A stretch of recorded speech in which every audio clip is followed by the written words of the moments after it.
Kamusta, Gemini? Welcome to Like a Tarot. Alamin natin kung ano ang energy mo, ano ang energy ng person mo, ano ang energy ng relasyon. So uli, kukuha ko ng charms. Unahin muna natin itong rune. Itong Ingus nagpapahiwatig na ang ilan sa inyo mukhang nabibisi ka yung isip mo at saka katawan mo at kailangan mong magpahinga or magkaroon ng fresh start para ma-revive yung positive energy mo. Itong Urus naman ay kailangan mo ng sapat na lakas. Maraming improvement sa career o kaya negosyo.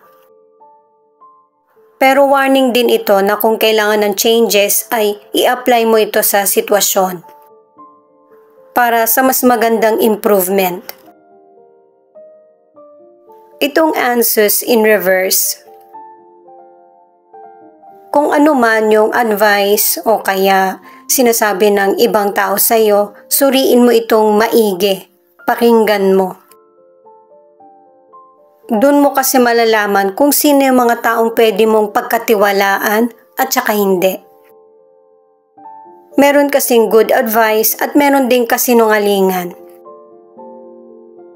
At kung magta-travel ka naman sa Pilipinas lang or sa ibang bansa, kailangan naka-ready lahat para wala kang masyadong maging problema. Paalala para sa mga bagong viewers na ang reading na ito ay timeless reading, general reading at guide po lamang kaya hindi po magre-resonate sa lahat. Kunin mo lang yung akma sa sitwasyon mo at kung kailan mo ito napanood, yon ang start ng 1 week reading para sa iyo. Ikaw na bahala magpalit kung si person mo ito o ikaw. Ito yung mga cards mo. 10 of Swords, Queen of Wands, at 5 of Swords. Ikaw yung magtatakda ng ending sa sitwasyon na nararanasan mo. Kasi ready ka na para harapin kung ano yung mga drama ng iba at kung ano yung karapatan mo. At saka, naka-3 cards ka na ma-overcome mo yung mga challenges na dumarating sa buhay mo. Hindi mo naman lalabanan yung mga tao sa paligid mo, pero kukunin mo yung pagkakataon na mas magbe-benefit ka.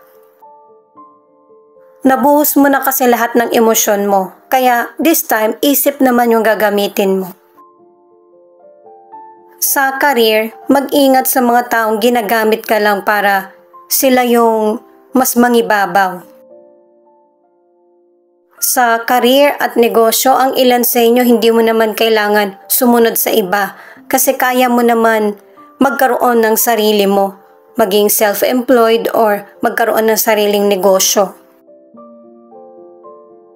At saka sa career or negosyo, hindi talaga may iwasan na merong mga taong nagrereklamo or bully. Marami ding kompetisyon, pero ang advice ng cards ay mas mag-focus ka sa kakayahan mo kung ano pa yung mga posibleng pwede mo pang magawa. At para malaman mo din kung worth it ba na magstay ka sa trabaho na hindi ka naman masaya or magulo. Sa mga single naman, ang ilan sa inyo meron kang nakwentuhan patungkol sa love life mo. At naawa naman sa iyo yung person na nakikinig kaya gusto niya magka-love life ka. Irereto ka niya sa iba. At pinapalalahanan ka ng mga cards na sa susunod na relasyon mo, meron pa ring betrayal. Kaya, ibalanse mo yung feelings mo para hindi ka sobrang masaktan.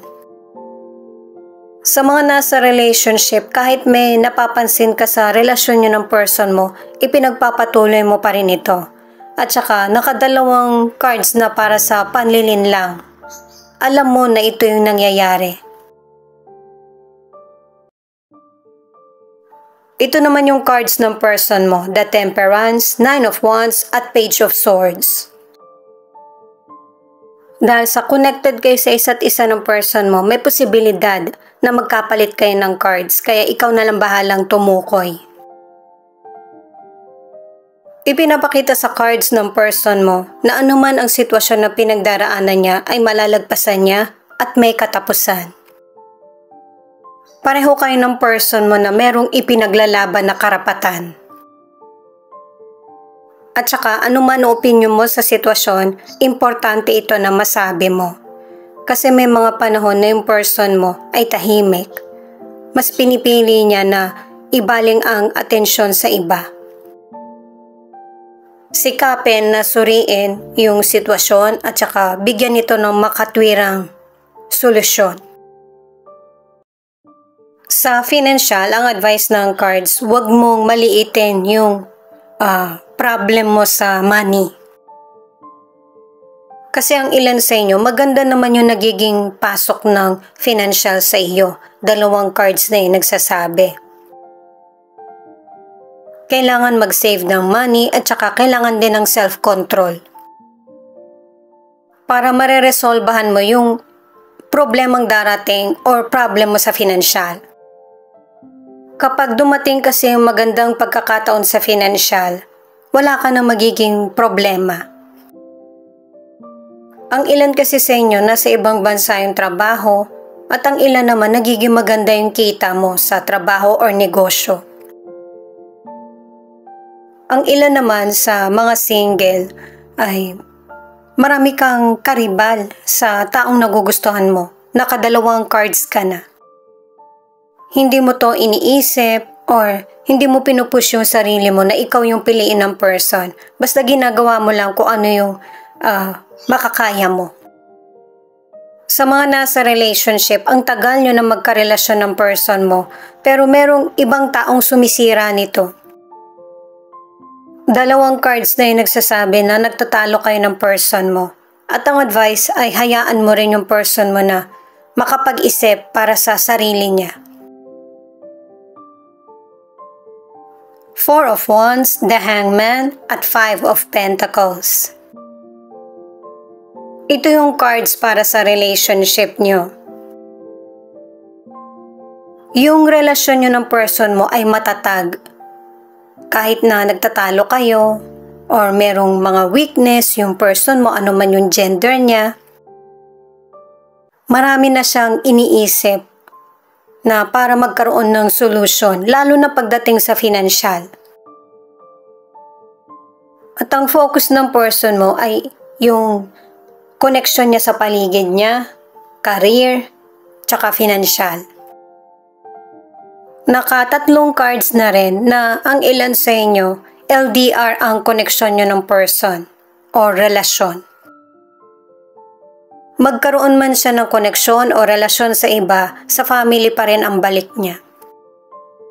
Itong pinapakita ng cards patungkol sa health ay seryosong problema. Yun yung nararanasan ng ilan sa inyo, na gumaling na yung sakit mo pero bumalik. Gagaling ka ulit pero mabagal yung improvement. Mag-ingat din sa walang gamot or hindi nalulunasan na sakit. Sa mga single, may posibilidad na may puntahan kang kasiyahan. Doon mo makikilala yung potential person. Pero hindi agad kayo makakaramdam ng koneksyon. At ito yung time na hindi mo nabibigyan ng atensyon yung taong hindi nagpapalaga sa iyo. Ito yung final card mo na 10 of Pentacles, na ang ibig sabihin, pangmatagalan talaga yung relasyon nyo ng person mo, anuman ang dumating.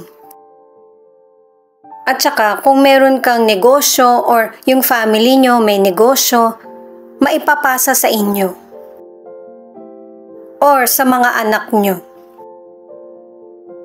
Marami pang iba't ibang oportunidad na darating sa buhay mo na mas lalong magpapa-increase sa abundance na natatamo.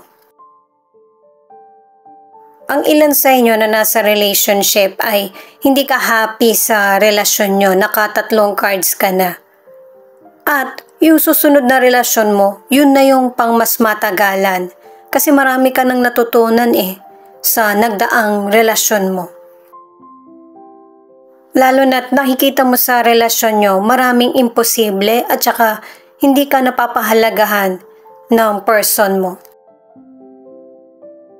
Kumbaga, sa umpisa lang siya nagpakita ng magandang pakikitungo sa iyo pero hindi niya naipagpatuloy.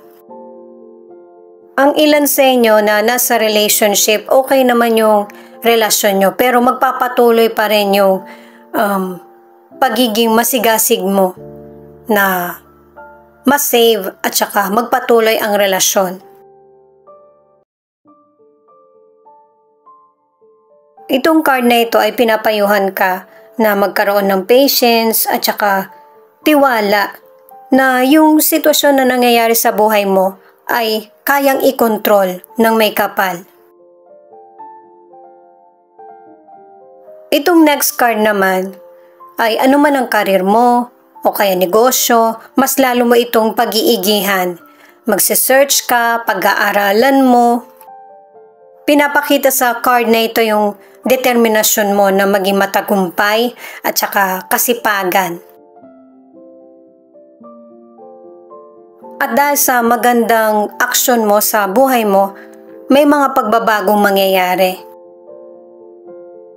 na magpapa-excite sa'yo, magbibigay gana at saka happiness. Kahit na may hadlang or delay, alam mo na itong challenges na ito ang magpapagrow sa iyo at mas lalo magpapabuti sa buhay mo. Ang charms naman ang alamin natin na pwedeng hanggang dito mag-resonate ka or hanggang sa mga tarot cards lang. Ito yung ilan sa 12 zodiac sign na nangunguna. Thank you nga pala sa mga nag-like, share, comment, and subscribe. Ingat po kayo palagi saan man kayo naroon.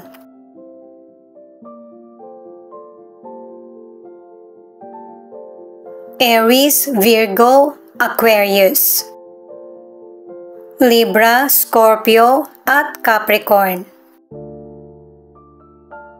Ang next naman ay initials. Ikaw na lang bahalang tumukoy kung nandito ba yung letra ng pangalan ng person mo.